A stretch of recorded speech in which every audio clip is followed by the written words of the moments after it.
Shri Rama Jai Jai Rama Om.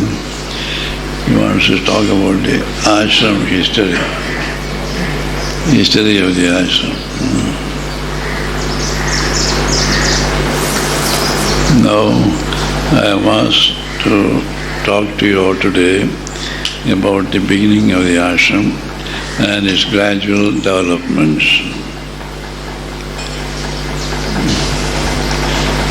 After Papa took the order of sannyas at Sri Rangam in the year 1922, he took to an itinerant life.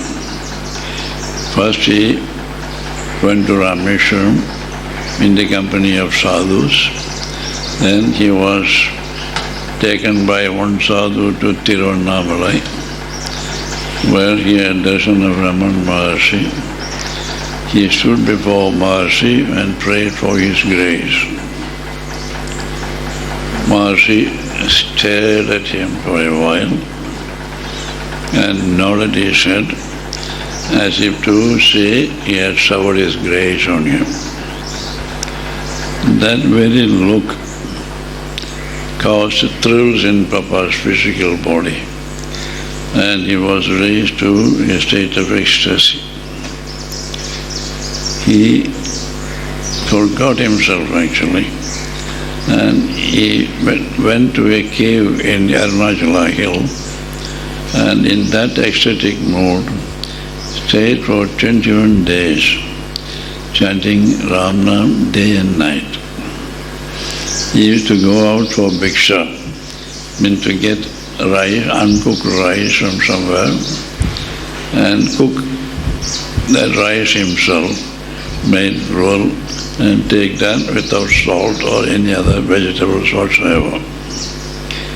Like that, with one frugal meal a day, he was carrying on. And after 21 days, when he came out of the cave, he had a glimpse of the universal vision. We can say it's only a glimpse because he was not yet established in it. He could see light of God everywhere. He found everyone was manifestation of God. So in that ecstasy he went and embraced everybody. Oh, my Ram, my Ram, my Ram. Those people were afraid. They thought a madman was coming to embrace them. They were about to run away, but found that it was not real madness. It was only God madness. He wandered all over India after getting this experience. This did not last long with him, but the impression lasted, and the grace poured on Maharshi gradually worked in him to further prepare him for the final plunge after a year. He travelled all over India for a year, keeping constantly Ram Ram on his lips, looking upon the entire world as the manifestation of God. That means anybody who was before him was form of Ram.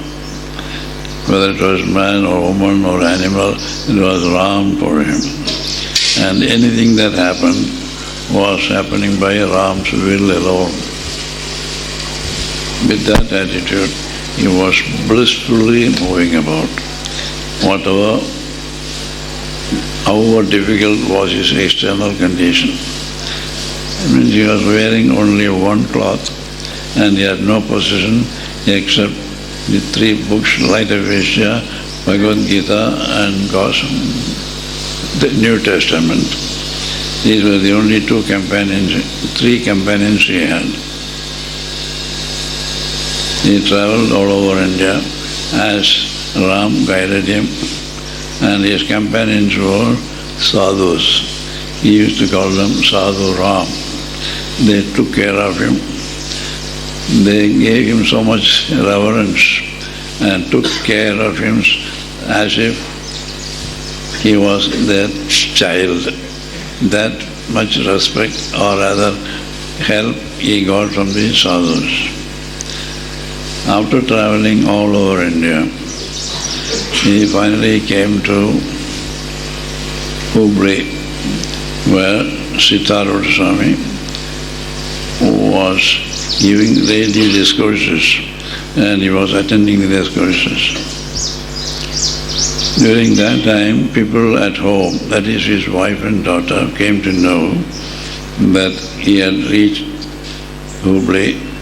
They wanted to go there and get him back to worldly life again. So, one fine morning they reached Hubli Mutt and saw Papa. When they saw him, they could feel that he was not a person to be drawn back to the worldly life again. He appeared to be so distant.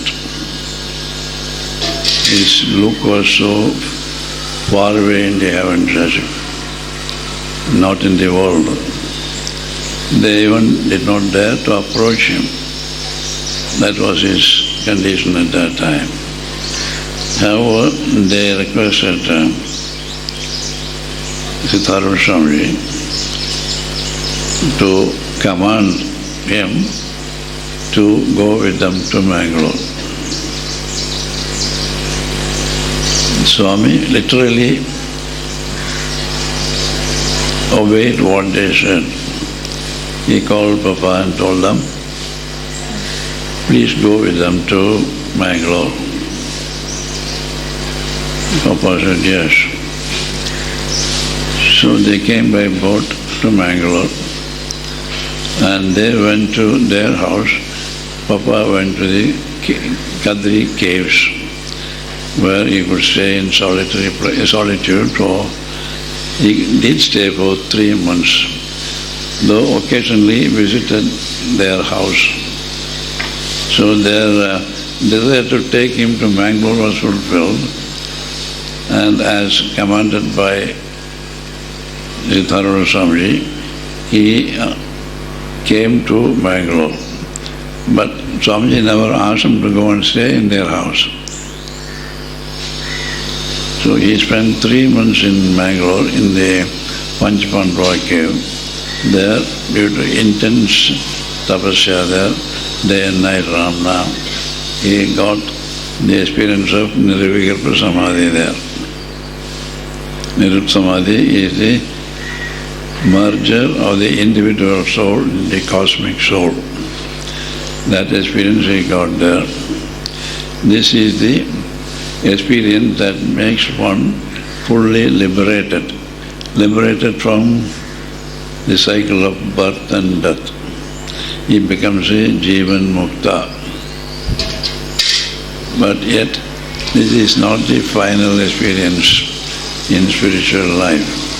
There is another stage where you advance further and accept the entire universe as a manifestation of God and live in it as a normal person, apparently normal person, but with full of love, devotion and perfect detachment within.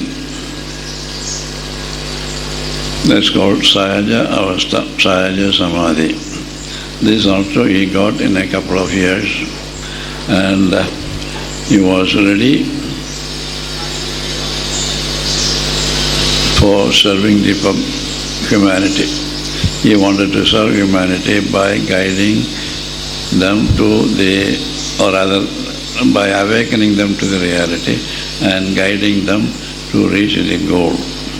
Because he himself had got the supreme joy and he wanted to share this with others also. Though he did not want to take the position of a teacher and look upon others as students, he wanted only to share what he had with others. And as he had expressed his desire to one of his relations in Kasaragod, they built a small ashram for him in Kasaragod. he came and occupied that ashram. His father, that is his Gurudev, was also in Kasaragod at that time. It seems he even came for the opening of the ashram there. It was at that time our Mataji was, after passing through various difficulties in life and the bereavement in the passing away of her husband, was terribly in grief and wanted somebody to guide her to God realization. She was praying for a guru who would guide her to the highest stage of God realization. So God brought them together at Mangalore. She came to Mangalore because her brother-in-law, that is husband's brother, had to leave his family at Kasaragod and he had to go for some further studies to England. So she was also forced to come with the sister-in-law to Kasaragod. And sister-in-law and their relations were regular visitors to Papa in the new ashram. It was only 4 or 5 days before that the ashram was started. They were very happy about the Swami in the ashram, that is Papa in the ashram. And when Mataji came, they advised her also to go and visit Papa for peace of mind. Though she wanted to meet saints, when she heard about Papa, she had a premonition that once she went to him, she won't go back home. That was the inner feeling she had. So she avoided going to Papa for a few days. Finally, at the persuasion of the people at the house, she decided to go with them to meet Papa in the new ashram. When she was nearing the ashram and could see the ashram from a distance, she felt some joy was welling up in her heart. Something new was opening in her. And one who had not smiled for some years started smiling. Joy welled up from her heart. And Papa was waiting near the gate, looking at those who were arriving there. And he found one, that was Mataji, a rare person, you can say, full of purity, nearing the ashram. That was the reaction in both of them at that time. And when she neared Papa, she started laughing, which she had not done for some time. And sat with Papa for some time, and from then she became a regular visitor to the ashram. She wanted to do as much seva as possible to Papa by first cleaning the compound in the ashram and do whatever was necessary inside the ashram, like cleaning the vessels, sweeping the floor, and so on and so forth. So she became a regular visitor there and did whatever was possible. Papa gave her mantra initiation also after some time at her own request. And she started chanting the mantra Om Shri Ram Jai Ram Jai Jai Ram. And her aspiration to realize God increased and she could chant the mantra almost constantly, except of course during the sleeping hours. And she was doing seva to Papa almost the entire day. She had to go back home at night.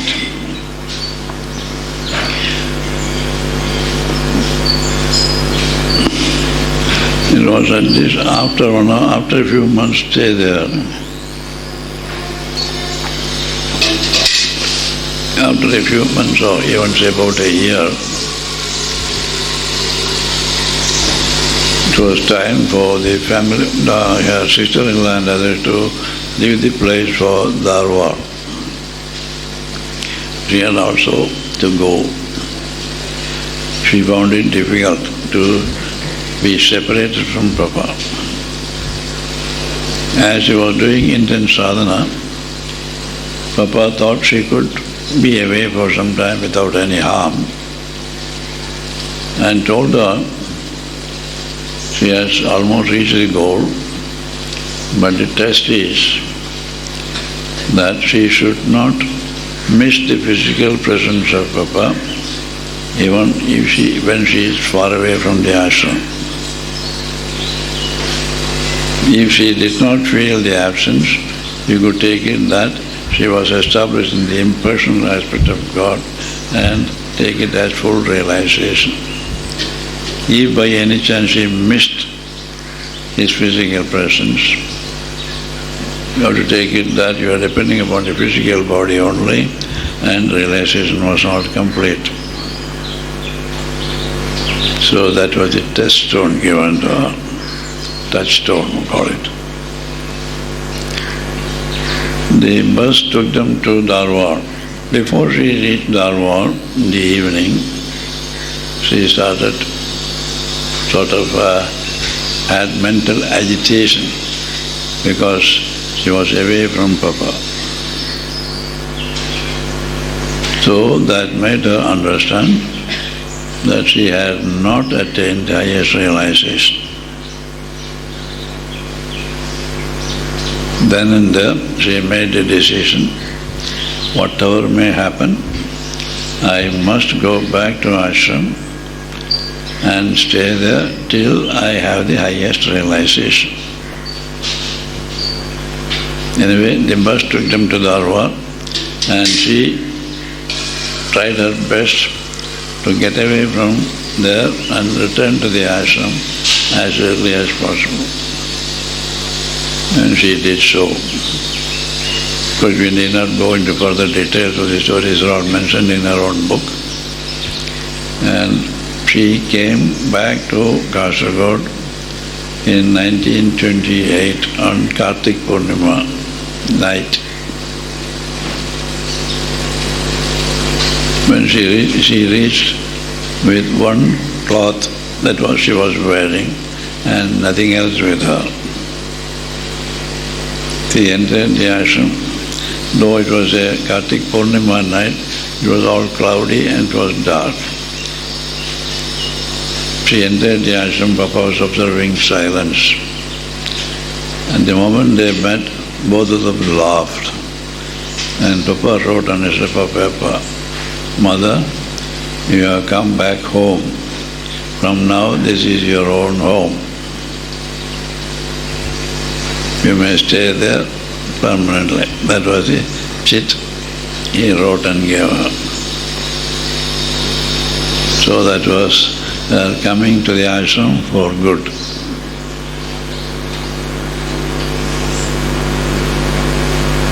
She stayed on doing intense sadhana, but they had to pass through some more ordeals. Because a young sannyasi and a young woman were staying together, naturally scandal spread in that area and some interested persons wanted to drive them away from there. If we look at those things from now, we can say it was all God manipulated, because God wanted to take them away from that small place and find another place for them. Though it was very unpleasant at that time, Papa did accept it as Ram's will and decided to leave that place. They came to Kanjangad as Papa's sister and brother-in-law were staying here. That's where the new hospital is being built. That was our Swami Satchidanandaji's grandfather. They had invited both of them for their housewarming ceremony. So they took that opportunity and came here. They stayed in that house for 3 or 4 months. And that time their suggestion and some new ideas came about building an ashram in this place. They both came, decided this spot, and some friends from Maharashtra sent contributions, and the work started. In 1931 May, the main building of the ashram was completed with a small kitchen behind it. There was nothing else here. It was a barren hillock. The inauguration was done in 1931. When Papa had fully realized God, and Mataji had also reached almost the top. But before the inauguration, during the stay in Bhavan Shankar Rao's house, she was doing intense sadhana and had almost reached the top. So both of them, having realized God, found this place as a field to express the divine love in divine service. That is universal love in universal service. This place became a field for them. The ashram was inaugurated in 1931, May 15th. And at the time of inauguration, Papa made a short speech to say that this ashram, the motto is universal love and service. This is open to all, irrespective of all castes and communities, whether they belong to India or any other country. Everyone is welcome here. Ours is universal love and universal service. That's the motto. And he prayed for God's blessings on him, on Mataji, for the continuous success of their mission, so that those who resorted to this institution may be benefited in expanding their vision and attain universal love and service. They started this ashram in a very humble way. They had no desire to expand it at that time. They actually wanted a dwelling place, just for both of them to stay. And that was the main building and the small kitchen that was built behind it.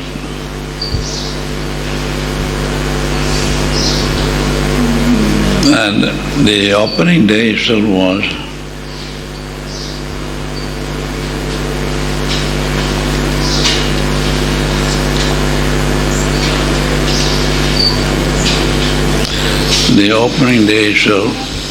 there were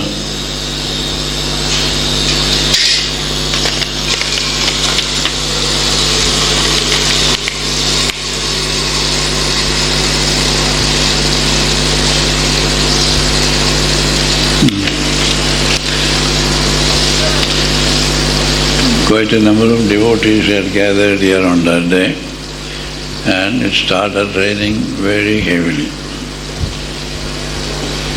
Rain was lashing, especially in the evening and first part of the night. No protection. It was all open everywhere. There's one room only there. But Mataji single-handed handled the situation successfully and saw to it that everything went off well, though they had some inconvenience for some time. That was the beginning of a struggle in the ashram, and that for the benefit of others. This was a barren hillock.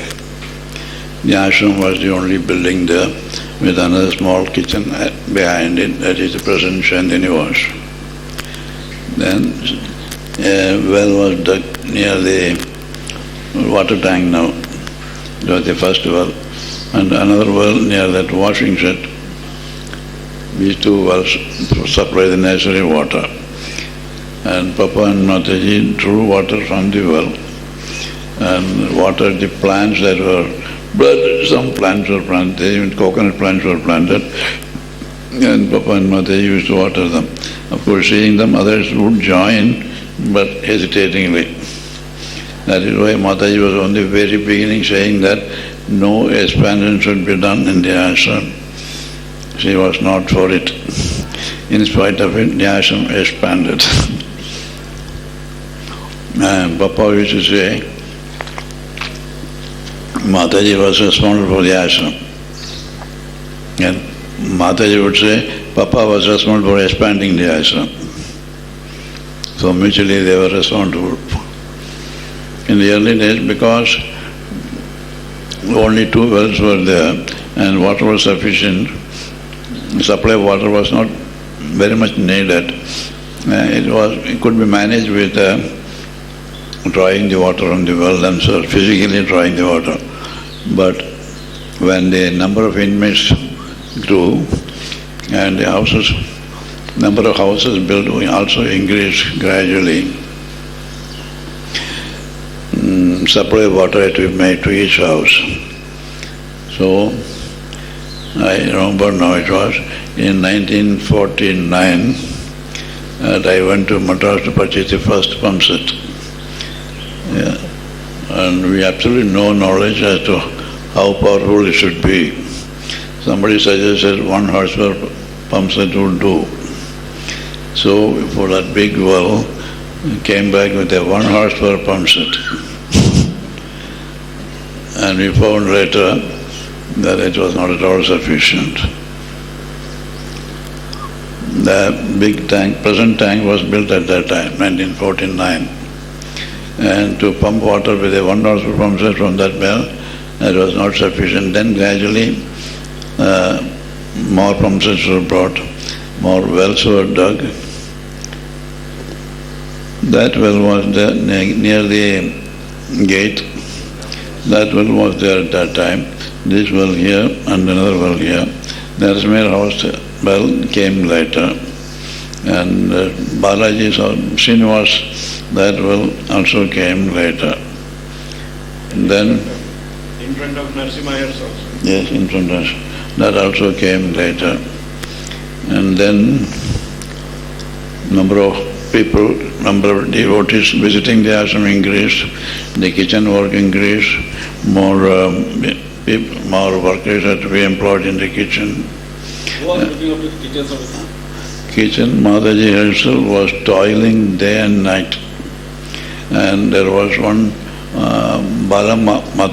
Balaji's wife. She was the pillar in the kitchen. So many others were helping her, no doubt, but selfless workers, Balama. Mataji spent a lot of time in the kitchen those days. And she was never satisfied feeding the devotees. Say, for example, one day she decided to, for Papa's birthday, decided to prepare Puran Puris. And she wanted to give 2 each. She had to prepare about 3,000 Puran Puris. And you can imagine, must have started early morning at 4 o'clock. And by about 11 in the morning, things were ready. And everybody got Puran Puris. There she was a real mother with a,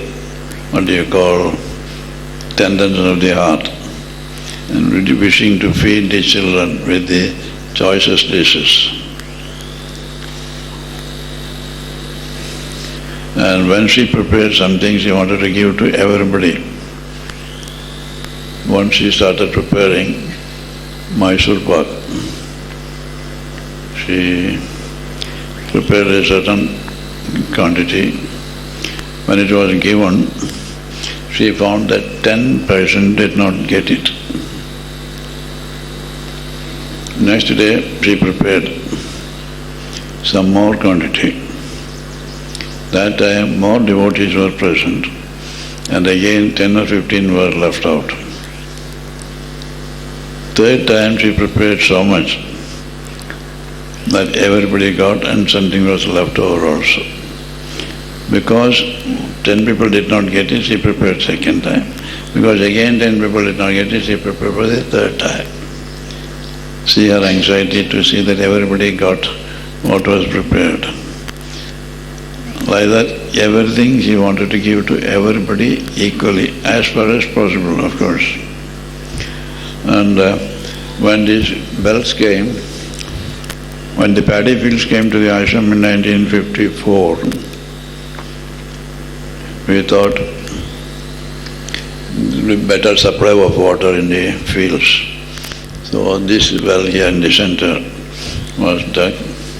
And later, after Papa Samadhi, the well on the other side, big well there. Like that, so many wells were dug.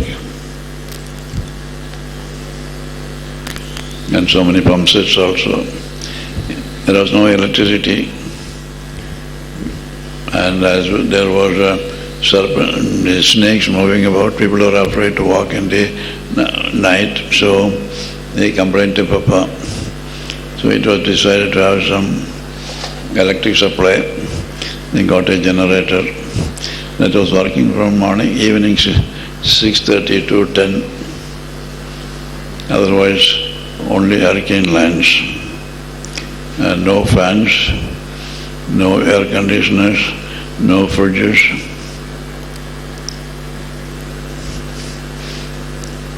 And after 10 o'clock, when Papa went to bed, our hands were busy fanning Papa.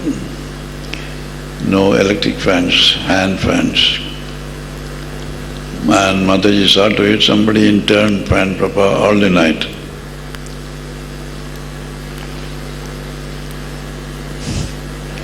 Somebody would be feeling so sleepy, while fanning they would just sit down and sleep, because sleep all pours down. And Papa would get up, when Mataji also would get up. This man is sleeping there. This happens.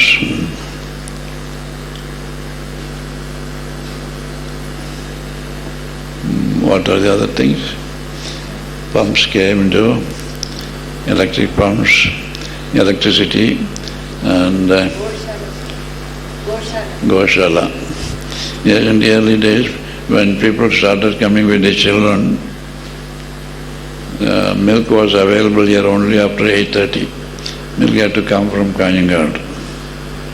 So the idea to have a cow, he entered some devotee's head, and he donated a cow and a buffalo. So the present Gokul was the first Goshala. A shed was constructed there, and this cow and calf. Then they added 2 more cows, became the small Goshala to supply. Then the number increased. The present Goshala old building was constructed. It was a thatched shed at that time. And Mataji would personally go daily, see the cows in the morning and find out if they are all well and see that they are properly fed.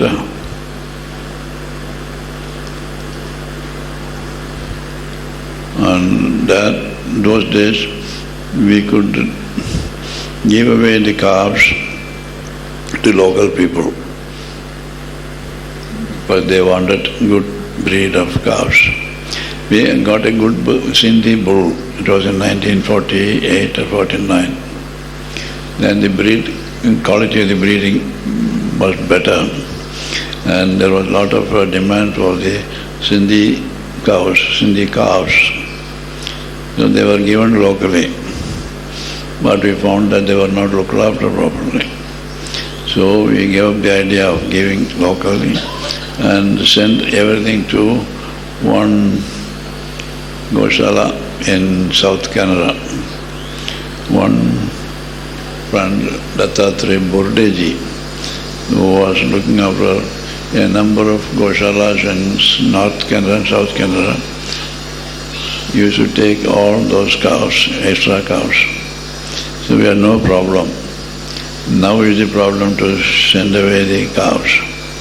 Now we are sending them to Mysore, where unfortunately they are given only maintenance food. So we are really sorry that when they are brought up here with such love and affection, to send them back to live on almost starvation diet is really painful. But what is the way? What is the other way? So now arrangements are being made to start a goshala for housing the old cows. It has not been successful yet to find the proper place. When it comes, perhaps all the old cows can be accommodated there and can be looked after in a better way.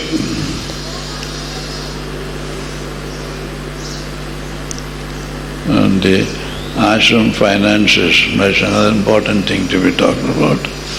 In the early days, ashram was getting about 15 rupees by money order from devotees, and a few rupees from those who were visiting the ashram. Of course, in those days, for the monthly expenses, about 20 or 25 rupees would be sufficient.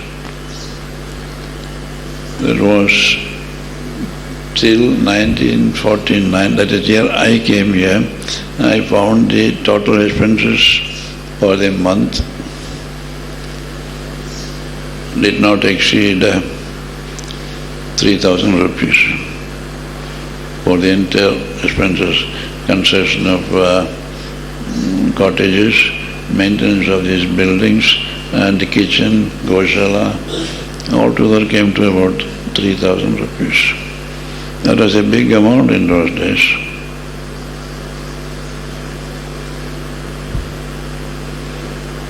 And Mataji was also very particular that kitchen account should be maintained properly so that you know how much we have spent.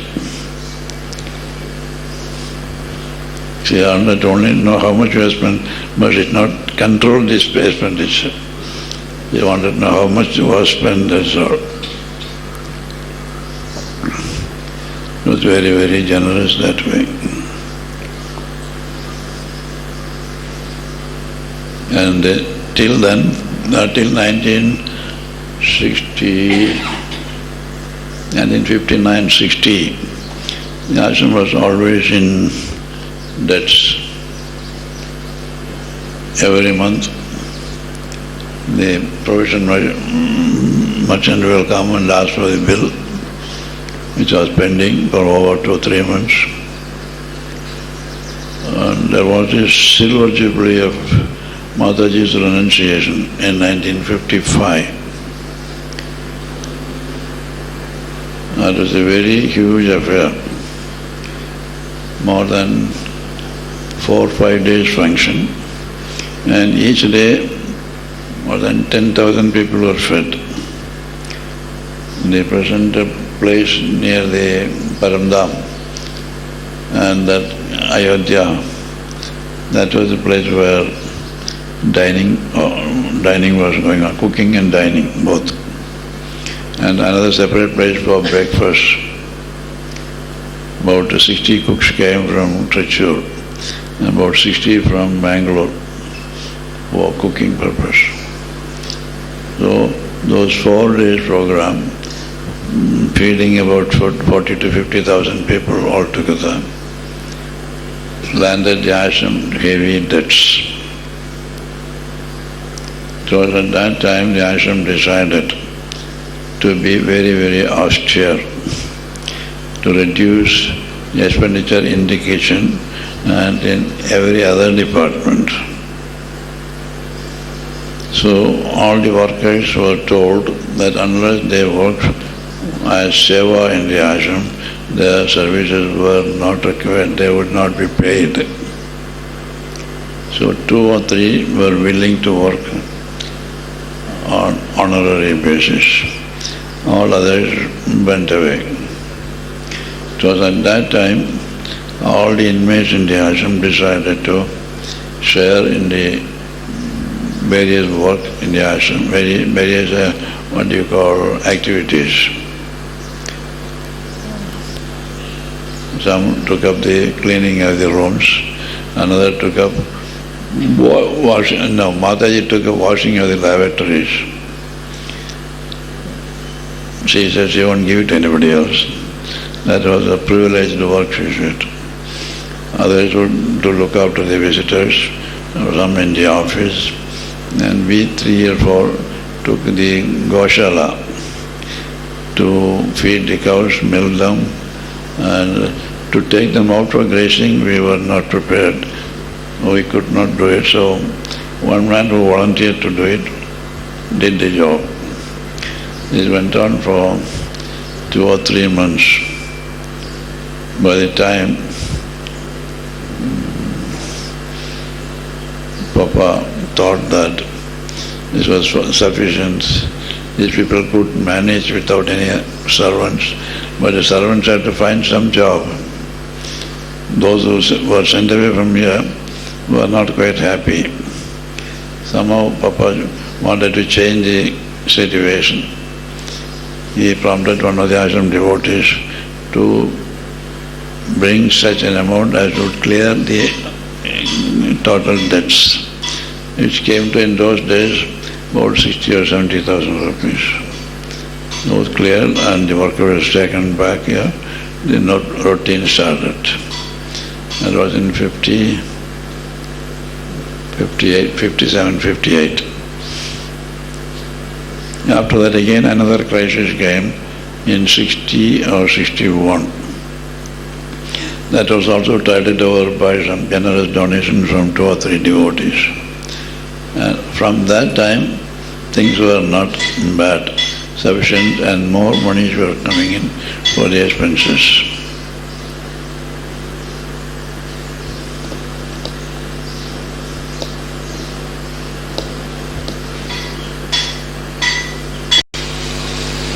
When the ashram started here,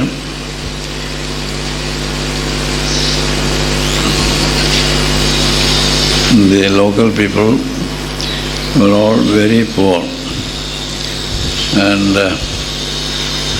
those children were going without any education. Papa and Mataji used to do bhajan in the bhajan hall for some time with sitar and all that. In the beginning, our Anandashram Swami's uncle, Gopal Rao, who is here now, he was with them, Papa and Mataji, and also his sister Sharde. They were actually staying in their father's house in place where Papa took shelter for 3 months and came to the ashram daily, or spent the whole day in the ashram. So all of them together used to do bhajan for a while. And that was such a quiet period from 1931 to 33, 34. Gradually, people who Papa had visited during his tours from 1921 to 28 came to know that he was no longer traveling and was in the ashram, started coming to the ashram. Though they had no idea of expanding the ashram, the arrival of the devotees from distant places made them feel that they should do something to provide them with shelter and food, because Papa felt obliged to them because they themselves treated Papa with great respect and honor when he visited their place. So that mutual friendship made Papa feel he should also make proper arrangements to give them proper accommodation and food. That is how one after the other the cottages came up. The ashram had no finance at that time to start constructing houses, but devotees themselves offered to construct these houses. First house that was built was Dr. Ramaswami's house. One Dr. Ramaswami from Salem. It was in a smaller size, now it is a little developed, expanded. And next was present Ramana house that was built by one Kamalabai. And another house was Narasimha house. That was one Narasimha himself. The name was Narasimha house. And Balaji, who came to the ashram a little later and decided to stay on, built a small house called Srinivas, the present Srinivas house. These were the only houses at that time. And the income in those days amounted to only about 15 or 20 rupees a month. 15 or 20 rupees a month.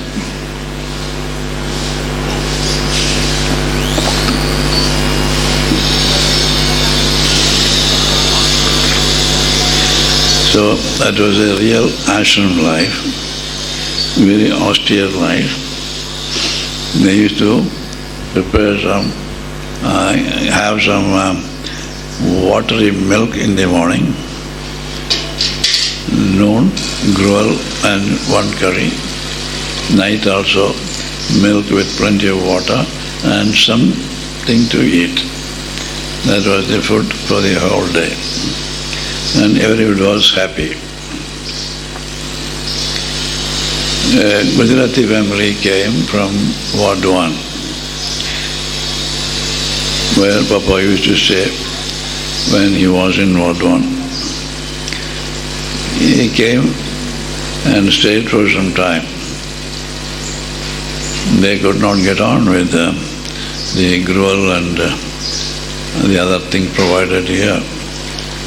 So they started preparing for themselves rotis and curries in the Gujarati style. That was the beginning of the additional food prepared in the ashram. And more devotees came. Mataji had to struggle in the kitchen to prepare breakfast for them, the kanji and the curry for them. And this mother also joined in the kitchen to help prepare chapatis and all that. Gradually, more devotees came and more demands for better type of food came, and it went on. Now when Papa and Mataji were alone staying in the ashram, and Gopal and Sharda were coming to the ashram to keep company during the day, some devotees who appeared to be real aspirants wanted to stay on in the ashram. So a few came, or 3 or 4 came and wanted to do intense sadhana. And you know Mataji's love for serving the Guru. She served Papa, and like that, Papa being the entire universe, all the devotees are also forms of Papa, and serving the devotees means serving Papa. So she served these aspirants also the same way as she served Papa. But they did not digest that much. They could not digest that much service from Mataji. They did not progress well, though Papa gave his best attention to them. They were not going the right way. So they had to leave the place one after the other. This first trial itself disappointed Mataji very much. She said, no more sadhakas should be kept in the ashram. This is not a place for sadhakas. only people who come visit us for a few days and go back home will be benefited by our company here. So from that time, they did not permit sadhakas to stay permanently and do sadhana. The first experiment was a failure for them. That was also God's will. So, families, householder families came, they wanted to build more houses for them to stay. Like that, the ashram expanded one after the other. And in 1942, considering the plight of the children here, Papa thought of having a small school started here. Sri Krishna Vidyalaya, that was opened in 1942. And the children, especially the Harijan children here, who had no chance of education, who had no schools near about, were all admitted there. They were given a bath in the morning, change of dress, and some breakfast. They were also given kanji at 1 o'clock. And before they went, they used to have regular prayers. And Papa also used to, or rather Papa used to ask all of them to come to the ashram on Thursdays to do the Ram Nam and join the bhajan, so that they could get some religious training from the beginning itself. It was going on. Then after that the industrial school was started, because the children passing out from this elementary school did not know what to do. So Papa thought at least some of them could be engaged in the industrial school. That is called Sri Krishna Udyog-shala. The spinning, weaving, tailoring, and leather work was also being done. So these separate departments were there.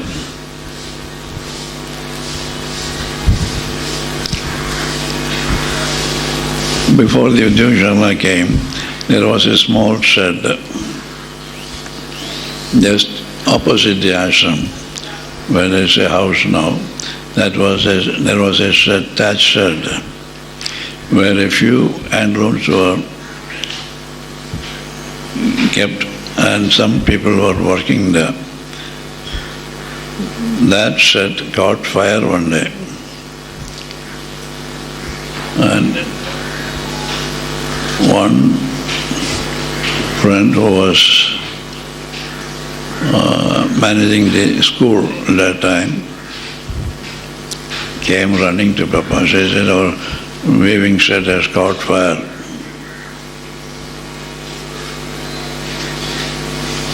Papa was watching it from in front of the ashram.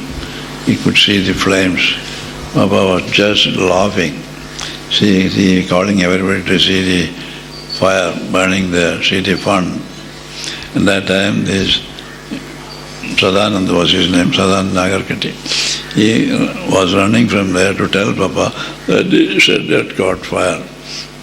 Papa said, see, don't miss the opportunity. See, enjoy the scene there.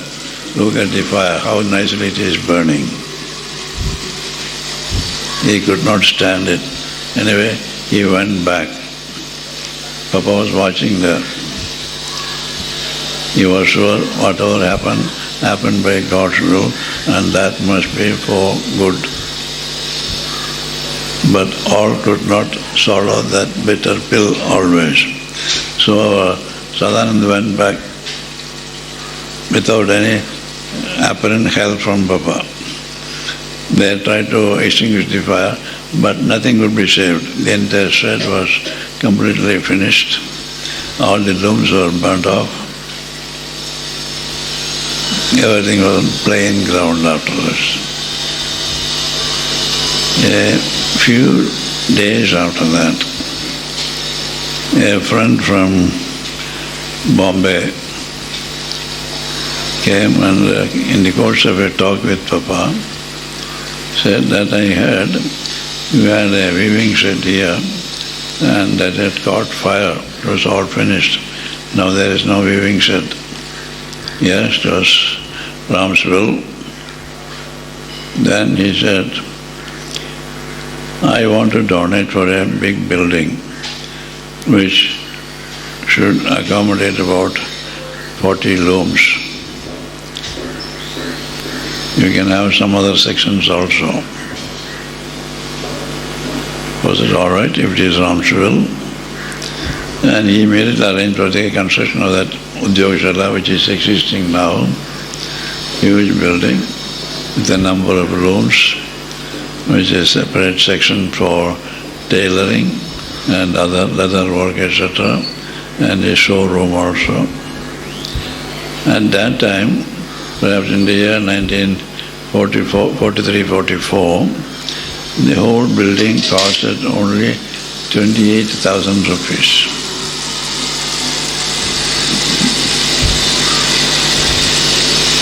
And the work was going on. Then Papa called this Satchidananda that day. You see, you were upset when the shed was burning. You did not enjoy that sight even. Now see what Rama has done. He removed that small shed. Somebody set fire to it and it was all destroyed. Now Ramdas told you it's all for the best. Now see what Rama has arranged. He was quite happy. Our Sri Ram's uncle, Gopal's brother, Mukundara, was put in charge of the Udyogshala there to look after the weaving section and general management. And the school ran for some time. The industrial school also was prospering for some time, and in 1954 the school and the industrial school were handed over to the school to the government and the industrial school to a cooperative society, as Ashram did not want to manage all these external things. We wanted to put a stop to the external activities as far as possible. By the time the hospital was also constructed, a small building was there. A doctor was coming and attending to the allopathic doctor was coming attending to the patients for some time. One doctor's son and a French lady was here for 1 or 2 years. She was a doctor and was looking after the dispensary. Later in 1951 or 52, another building was constructed there to accommodate a few patients, that is inpatient ward. And one Dr. Pujya Swami was put in charge of it. It ran for some time, all right. But in 1954, before the world tour, Papa wanted to make certain arrangements to dispose of those external things, that is, other activities like Udyogshala school and the hospital also, and be free from the other activities, so that we could confine ourselves to the ashram activities only.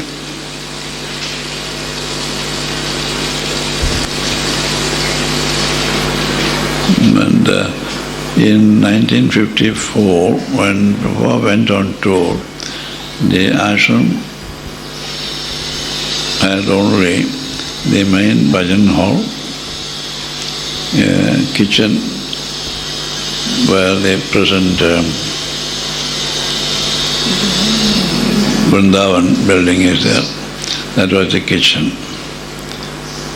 And this Ramana house, Ramaswamy house, Narasimha house, and Srinivas, where Balaji was staying. These were the only buildings in the ashram. A small office in the present office premises It was called Vision Office. That was all the ashram had. Later, according to the needs, more buildings had to be constructed. And the ashram finances in those days were so limited that money was, much more was spent than what came in. So we always ran into debts. And Mataji's charities were so unbounded that they could not be easily controlled. When the Udyogashara was working, our Gopalji was in charge of the sales section.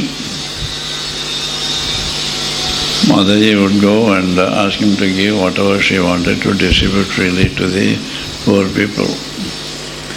And Gopal very strictly kept accounts. And every month he would report to Papa, Mataji owes 2,000 rupees to the Udyogashara. Next month he would say, last month 2,000, this month also 3,000, 5,000 rupees Mataji owes to Udyogashara. Papa would call Mataji, what is this? You owe so much? She would say, I didn't ask Gopal to tell you all that. I will pay them back. Now I have taken this thing, you must pay them back. Mine is only to spend, give away. It is up to you to bring money and settle the accounts. That is the way she argued with Papa. And Papa quietly, of course he knew Mataji's nature, so asked Gopal to keep quiet and don't make an issue of the liability from Mataji or dues from Mataji. Gopal was not sure whether the amount would be paid or not, so he would always remind Papa about it. But finally he had to reconcile himself. Mataji would pay back. So when Mataji was offered some money, large amount, she would immediately pay back the amount due to the Udyogashara. So she did not reduce her giving even at that time. Whether money was available or not, whether things were available or not, she wanted to give away when there was a need felt by anybody. That was her way of giving charity. Usually people give charity when they have plenty with them. And somebody comes without anything, say one coming with their tattered clothes or one woman with torn sarees and asks for some cloth. Oh, we would very generously, all right, take one saree or one cloth and give them. That is charity, of course. But even if we do not have anything inside and we see the condition of the other person, we must be able to help them somehow or other. That is the real feeling that Mataji had. She would say, somebody wanted some financial help. If she would call me, say so-and-so wants some money. And in those days, the cash box was mostly empty. Only a few rupees would be remaining there. Say, Mataji, we cannot give that much money today.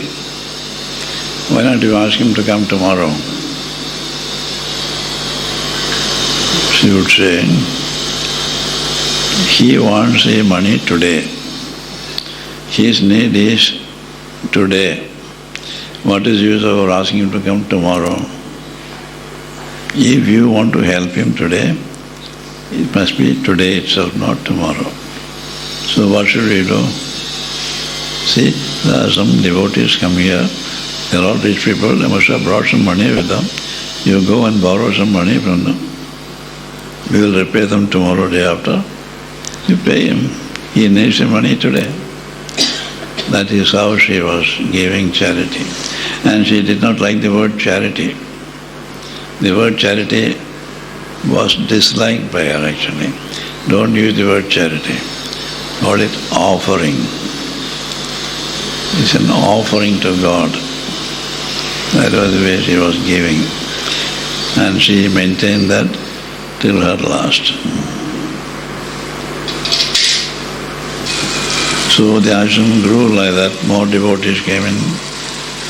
Now we talked about the material side of it.